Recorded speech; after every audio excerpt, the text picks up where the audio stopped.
Hey Preds Nation! Well, what comes after the NHL entry draft to signal a new NHL season? NHL Free Agency signing period! I wanted to wait a few days for things to cool off to ensure that the Preds were done before making this video, and with the exception of a few big name free agents, Tolvanen and Saros of course still to come, it seems that the Preds are comfortable and done with what they intended to do. First off, Wednesday morning, when NHL free agency window was supposed to be nearing its opening for all 32 NHL teams now, it was reported, sourced by Granlund's agent Todd Diamond, that talks had broken down and had led nowhere. So it didn't look like Granlund was going to stay in Nashville and was going to exercise his right to look elsewhere. Well, something must have lit a fire under both teams' butts, because 9 minutes after the NHL free agency window had opened Wednesday morning, it was announced that yes, indeed, Mikael Granlund was staying in Nashville, signed to a 4-year extension, $5 million AAV for a total of $20 million. A little higher salary-wise and a little bit longer in the term.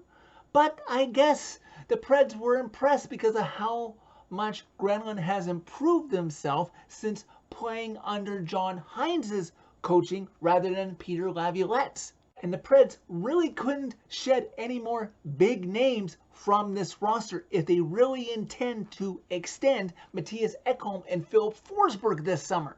As I mentioned, they still have UC Saros and Eeli Tolvanen to give extensions to, probably bridge contracts, so they didn't want to run into any roadblocks there, so it was probably good for that sake that Granlund is staying in Nashville. Speaking of UC Saros, there's the matter of who the Preds' backup will be, as Pex retired not too many weeks ago. So the Preds went out and signed Dave Rittich to a 1-year, $1.25 million contract. Rittich originally went undrafted, signed his first NHL contract with the Calgary Flames, and played for the better part of 5 seasons with them before being traded to the Toronto Maple Leafs last season and appeared in 4 games for the Blue and White.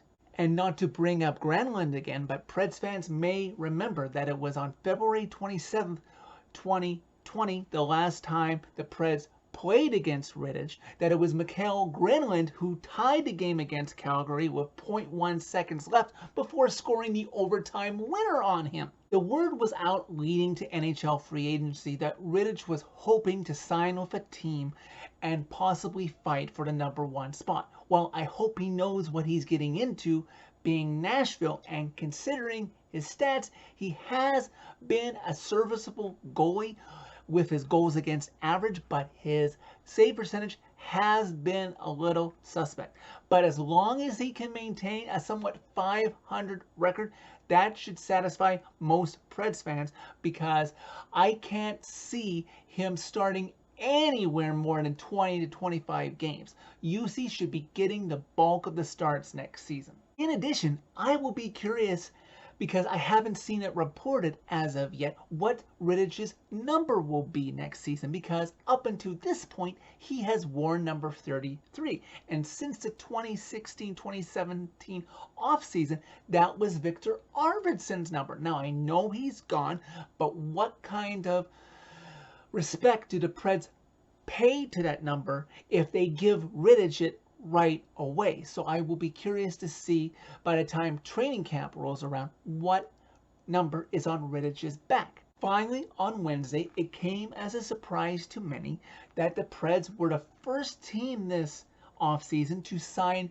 one of their prospects from the NHL entry draft, as the Preds signed their first-round pick, the one that they took 27th overall, Zachary LaHoo, to a 3-year entry-level contract for a total of $925,000 a season. The entry-level contract guarantees that LaHoo will at least start the season with Milwaukee if he doesn't make the Preds opening night roster, and Milwaukee will be playing for the first time in a full season as they ceased operations during the lockdown. We will wait and see what comes of his roster spot, but if he can make the Preds roster, it will really show that Preds management and coaching is really committed to a youth movement moving forward. Also, on Thursday, it was announced that the Preds had extended Matthew Olivier to a 2-year, $1.5 million contract with an AAV of $750,000. He was a decent replacement most of the time when he was needed to be swapped out with members of the herd line. So that's it for this video. Thank you very much for watching. As always, hit like if you liked this video. Click subscribe if you really liked it. Find my social media as always by clicking on the channel name. This channel just hit 200 subscribers and I'm not stopping now. Stay tuned in the off season for more Preds videos to come.